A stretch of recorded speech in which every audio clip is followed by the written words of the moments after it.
Ladies and gentlemen, the story you are about to hear is true. Only the names have been changed to protect the innocent. Fatima Cigarettes, best of all long cigarettes, brings you Dragnet.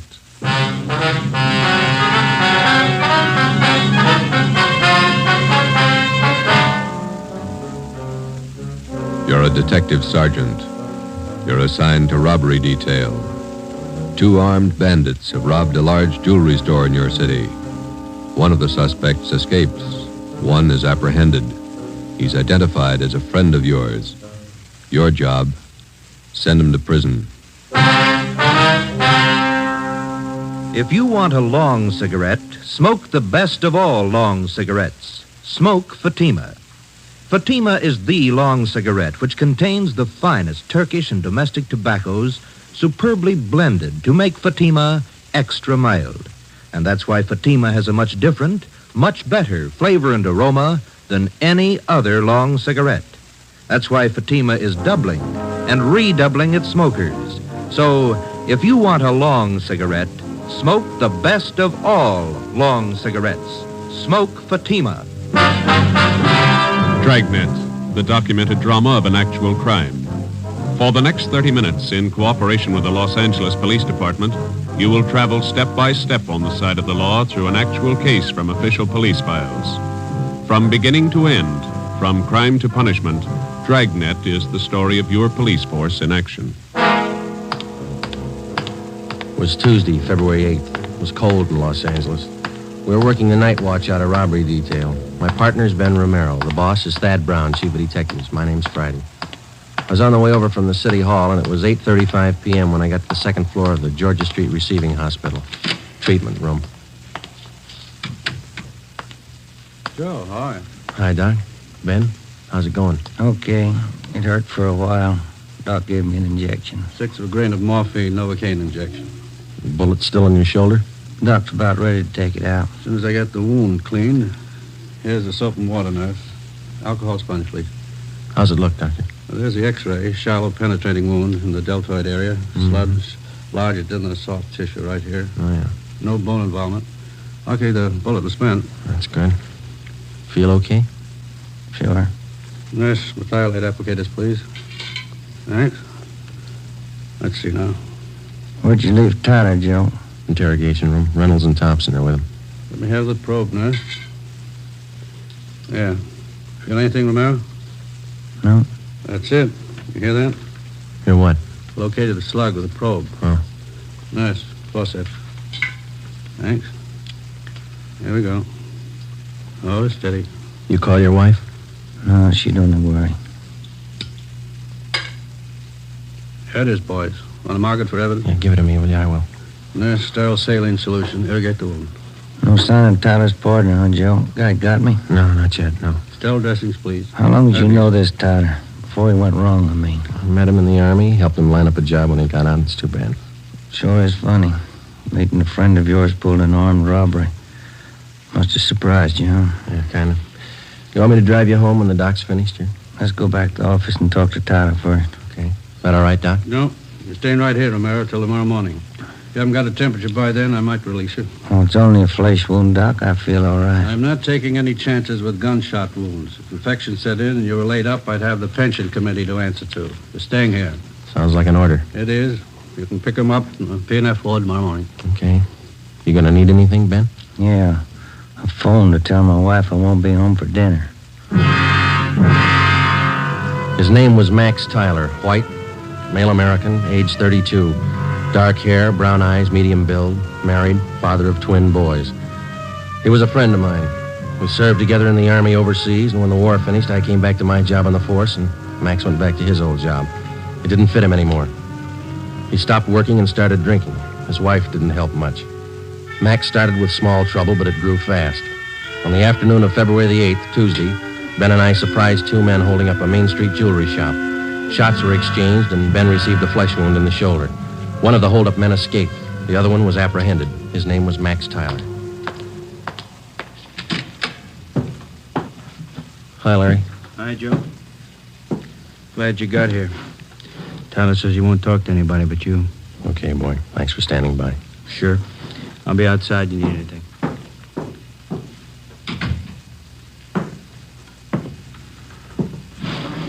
Max, Joe? you're in deep this time. You shot a cop. I didn't. This guy was with me. I didn't fire once. You were in on the job. Yeah. Then don't expect presents. I don't expect anything, Joe. Glad you came back. I don't want to talk to those other cops. I work in the same department they do, same job. Well, it's easier to talk to you. What's your story? I was crazy to try it. No alibis, Joe, but I didn't know what I was doing, believe me. I just didn't realize. I won't buy it, Max. You told me the same thing 14 months ago when they picked you up for those bum checks you were passing.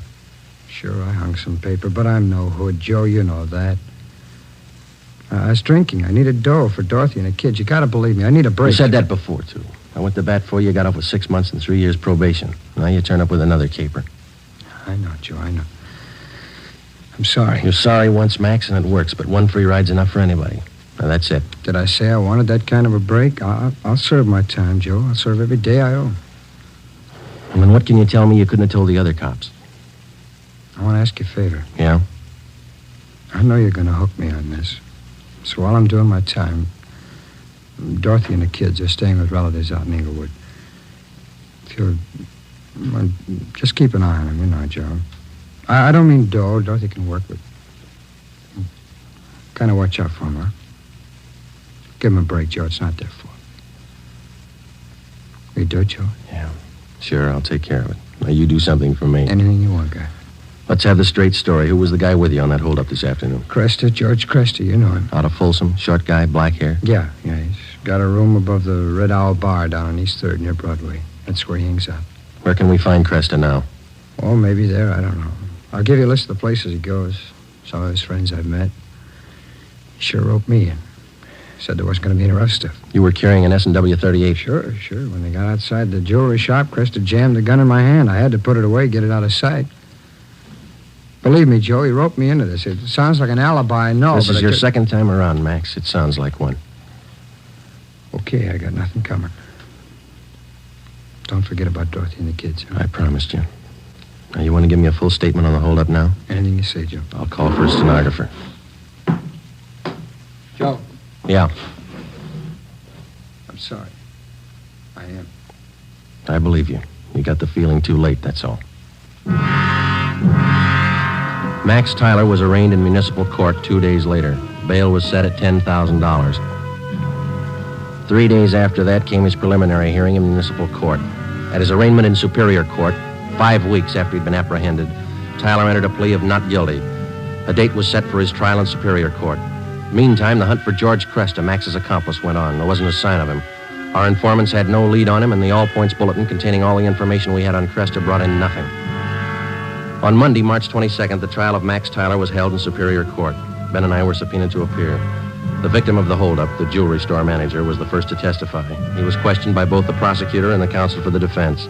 He left the stand at 11:25 a.m. If it please, Your Honor, Counsel for the defense. before the next witness testifies, I'd like permission to approach the bench. Permission granted. Counsel for the prosecution may also approach. Wonder what that's all about, Joe. Something's up. Hey, look. Judge is shaking his head. Public defender's going back to the counsel's table. Counsel for the defense. Your Honor, it is my client's desire to change his plea to guilty. Defendant rise and face the court. Max Tyler, is that your true name? Yes, Your Honor. On the 12th day of March of this year, in Superior Court, Department 83, City and County of Los Angeles, State of California, you've heretofore been arraigned on the charge of robbery in the first degree. At that time, you pled not guilty to the charge in question. Is it now your desire to change that plea? Yes, sir, it is. You've reached this decision of your own free will. Yes, I have. There's been no force employed, no promise of gratuity or reward to induce you to reach this decision. No, sir. Counsel for the prosecution. Yes, Your Honor. Max Tyler, on the 12th day of March of this year in Superior Court, City and County of Los Angeles, State of California, you are arraigned on the charge of robbery in the first degree. That time you entered a plea as set forth in this information. How do you now plead? Guilty or not guilty? Guilty. Is it stipulated that at the time of the commission of the robbery, the defendant was armed with a deadly weapon, to wit, a revolver? So stipulated. court to fix the degree of robbery as robbery of the first degree. Your Honor, in the interest of justice, the people move to dismiss count 2, assault with a deadly weapon. At this time, Your Honor, the defendant waives time for sentencing and asks that he be sentenced immediately. Just a moment. Max Tyler, it's the judgment of this court that on the 8th day of February of this year, you did enter the premises at 23108 East Main Street in the city, and there did attempt the felonious taking of personal property in the possession of another from his person in immediate presence and against his will. Further, said attempt was made while you were armed with a dangerous and deadly weapon. Mr. Tyler, this court finds you guilty of robbery in the first degree. Count 2 is dismissed. Does it, Joe? Decision of this court that you be returned to the county jail. The sheriff will transfer you to the state penitentiary where you will serve the sentence as prescribed by law. Court recessed for 15 minutes. Hey, Joe. Miss Tyler over there, she's taking it pretty hard. Yeah, come on, we better go see her.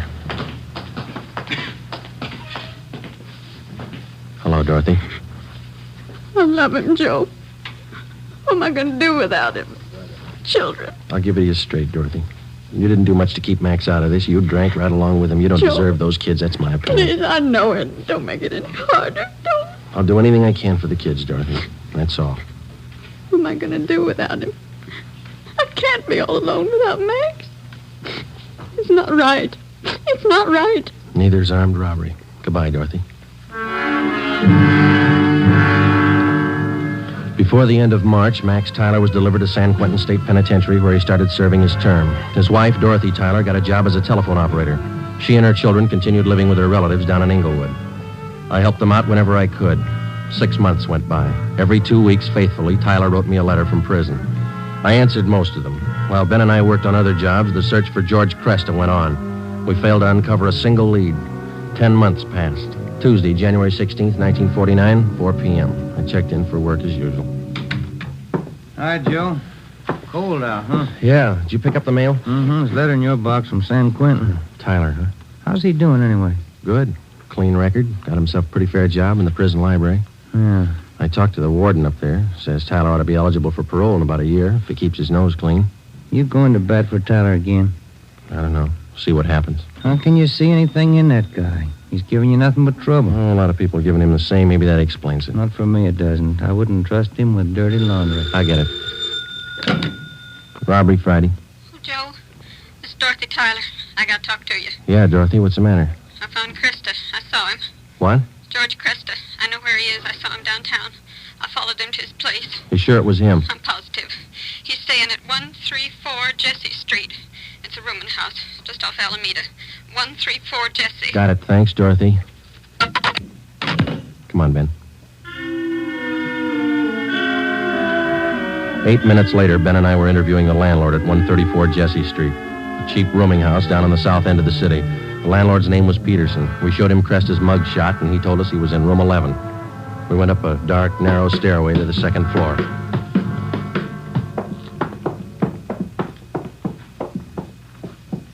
And here we are, number 11. All right, stand clear. I'll try the door. Mm-hmm. It's open. Yeah. Joe, have a look. He's asleep. He's passed out. Come on, slip the cuffs on him.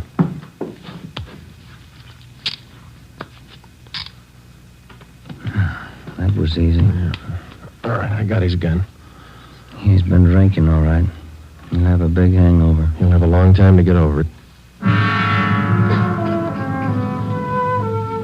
George Cresta was booked at county jail on suspicion of robbery. 2 months and 3 weeks later in Superior Court, he was tried and convicted of assault with a deadly weapon and first-degree robbery and sentenced to the state penitentiary. The day after Cresta was sentenced, I was called to the office of Chief of Detectives Thad Brown. Friday, this Max Tyler is coming up for parole in a couple of months. He's a friend of yours, isn't he? That's right, in a way. You've been writing letters to the warden. You've talked to the parole board about him. Understand you're helping on his kids. A few presents. They haven't had much of a break. They're just youngsters. You're working hard to get Tyler's parole. Do you think he's worth it? Well, I was off both him and his wife, and then she gave us that tip about Cresta, and Tyler's got such a good record up at Q, I figured they'd earned another chance. You're sticking your chin out, Joe, helping a con to get a parole. I think you'll realize that. Well, I believe he's a good risk now, Chief. He's pretty weak in some things. He needs direction, that's all. His wife's getting better. She might help more than she did. I hope both of them are worth it. anything happens, I know I'm going to get it from all sides. You really think some men deserve another chance, don't you? Yes, sir, I do. I wouldn't want you working for me if you didn't. 2 more weeks went by. Tuesday, April the 19th. Ben came down with a bad cold and had to lay off work.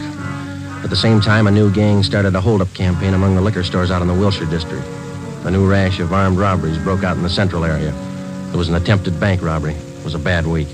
Ben got back to work on Saturday. Rough time, huh, Joe? Busy, yeah. Did you beat that cold all right? Sure, I feel much better. Doctor gave me some new medicine. Works good. That's fine. Maybe I'll knock off early tonight if nothing's doing. That's a good idea. Shouldn't be too much tonight. Teletype for you. Just came in. Oh, thanks, Larry. Sure. What's the matter, Joe? What is it? Max Tyler. He broke out of prison this morning.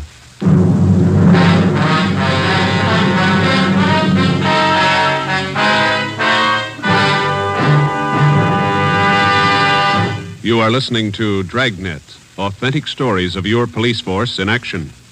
And now, here's an authentic report from Fatima Cigarettes. In 1949, Fatima doubled, tripled, and quadrupled its smokers. In 1950, enjoy Fatima yourself. You'll find Fatima extra mild. Because Fatima is the long cigarette which contains the finest Turkish and domestic tobacco superbly blended to make Fatima extra mild. You'll find Fatima tastes much better. Fatima's superb blend gives you a much different, much better flavor and aroma than any other long cigarette. You'll find Fatima tops in cigarette quality. Fatima has always stood for the best in cigarette quality. For a new year of great smoking enjoyment, buy Fatima in the appealing golden yellow package. You'll agree, Fatima is the best of all long cigarettes.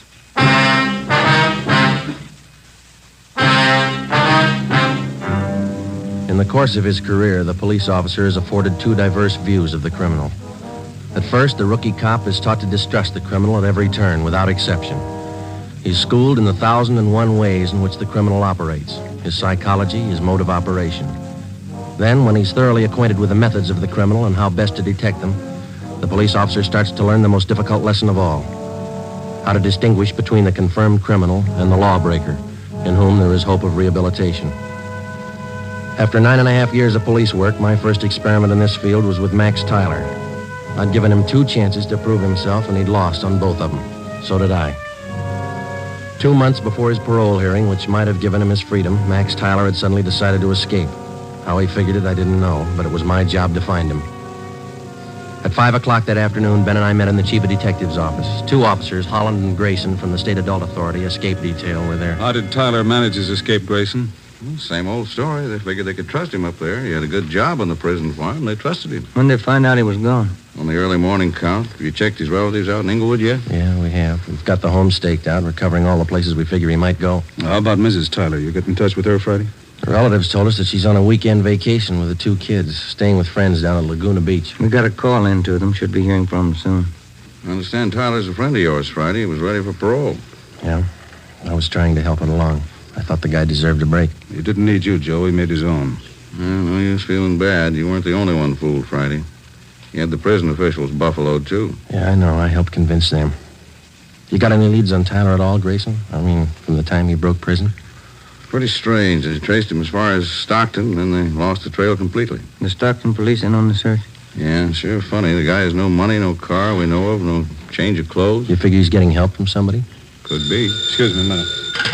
Brown speaking. Yeah, just a moment. You, Friday. Oh, thank you. Friday? Yeah. When? Where? Just a minute. Will you hold on, please? It's the Tyler's friends down at Laguna Beach. Mrs. Tyler there? No, she called him last night about 7 o'clock. Told him she'd changed her plans. She wasn't coming. She told them where she was going? She wanted to know which highway would take her to Stockton. We told the Tyler's friends in Laguna Beach to contact us immediately if they heard from either Mr. or Mrs. Tyler. We got out an APB on Dorothy Tyler, and then we drove out to interview her relatives in Inglewood. They told us that Mrs. Tyler had the 2 children with her. She had left their house at 6 p.m. the night before by taxi. As far as they knew, she didn't own a car. We talked with some of her friends in the neighborhood. The only thing they could tell us was that she had not borrowed a car from any of them. We drove down to the telephone exchange where she was employed as an operator, and we spoke with a manager, a Mr. Ralph Cartwright. I'm sorry, gentlemen. This is Mrs. Tyler's night off. Is there something I can help you with? When is Miss Tyler due back at work, Mr. Cartwright? Well, she's working the 10 to 7 starting tomorrow, due in at 10 a.m. We understand that she's on a weekend vacation, huh? Yes, you see, today was payday, so she asked me if she could have her check ahead of time. Said she had to have the money for the weekend. Did you give her the check? Oh, my, no. I couldn't give her the check ahead of time. But I did do her a favor, just to help her over the weekend. What was that? I loaned her my car. We got a complete description of the car together with a license number and called the office. The information was broadcast to all units throughout the city and teletyped to all points in the state. Chief of Detectives Thad Brown ordered an immediate stakeout on the telephone exchange where Mrs. Tyler was employed. The stakeout at the home of Inglewood continued. Another day passed. We checked with the bank where Mrs. Tyler maintained her account. It was 10:25 a.m. when we got back to robbery detail. Gentlemen, what'd you find out? Miss Tyler closed her account 3 days ago, withdrew all her savings, $46.55. They're not going to go far on that. Any word about that car she borrowed? Teletype came in about an hour ago. They found it just outside Santa Barbara, abandoned. Anyone see the Tylers? No reports. I wonder how those poor kids are making out. Yeah, he must be crazy, and his wife, too. If she was going to help him pull an escape, why'd she have to drag the kids along? That's the way some parents figure, Friday. They owe their children nothing. The children owe them everything. Call for you, Friday. Take it on 2. Oh, thanks, Larry. Friday. This is Hopkins, Friday, on stakeout at the phone exchange. Yeah, Bert. Tyler woman came for a check. We got her.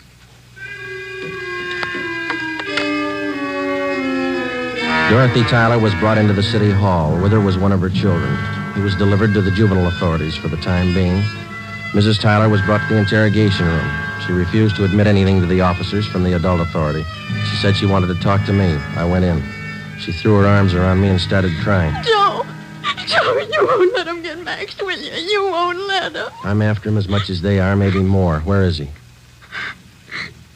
I can't tell you. Why'd you do it, Dorothy? Why? Oh, you know why, Joe. You know why. I had to see him. I had to be with Max. It's a bum deal. You traded days for years. They can't get him. If I don't tell them where he is, they won't find him. They'll find him. He's got to eat, so do you and the kids. He has to go to work, and working with a gun is all he knows. He'll leave a trail. We'll find him. Children? What have they done to the children? Where's Jimmy? They're taking care of him. That's more than you did. Where's your other boy, Vance? Max. Max has him. Oh, that's fine.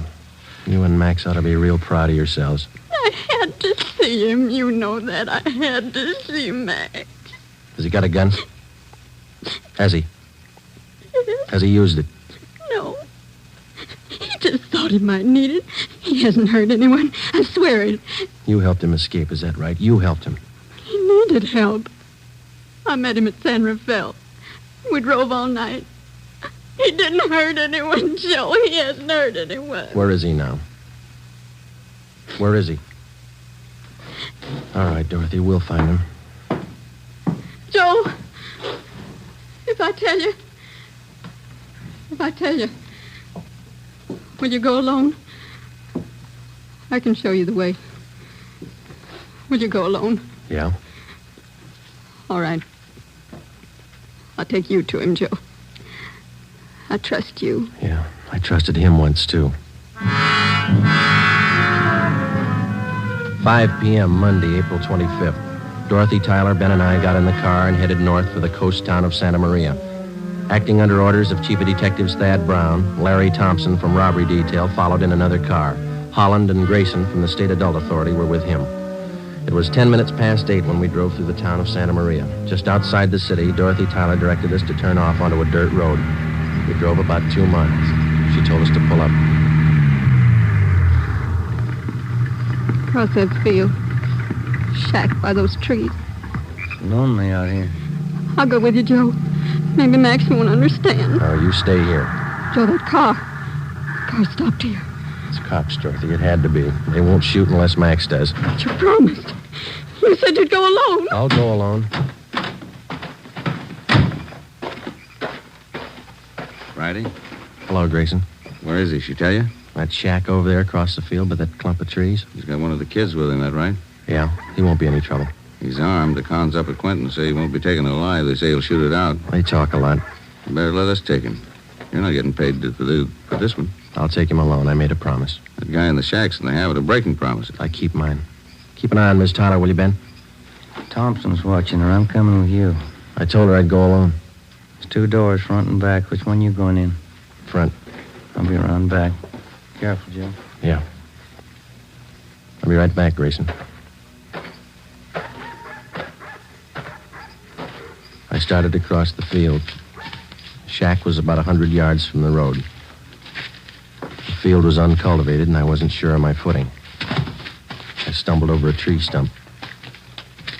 Halfway across the field, the lights in the shack went out. Who's that? Who is it? It's me, Max. Joe Friday.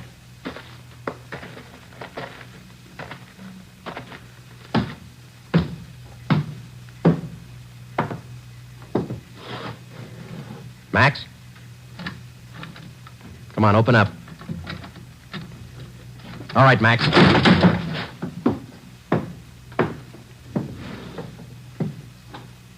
Why the gun, Joe? I never thought you'd take me with a gun. I never thought I'd have to kick down a door to get you. You've changed a lot, Max. How'd you find me, Dorothy tell you? Where is she? Outside. Your boy over there, Vance. He's sleeping. He's okay. Put out your hands. Put out your hands. Oh. I'm sorry, Joe. Yeah. You've been good to us. I won't try to explain. Neither will I, Max. Come on.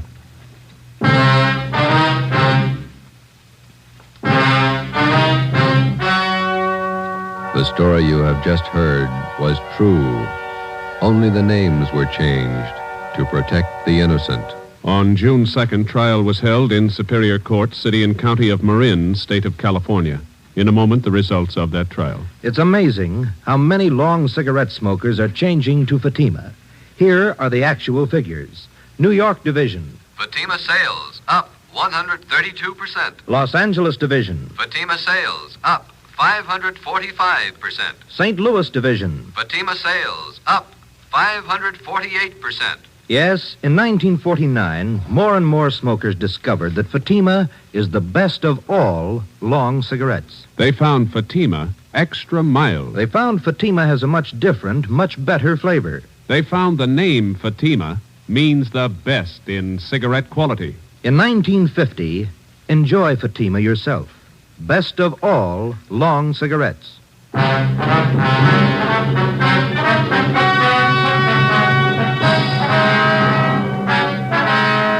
Max Tyler pleaded guilty to the charge of escape and was sentenced to the term as prescribed by law.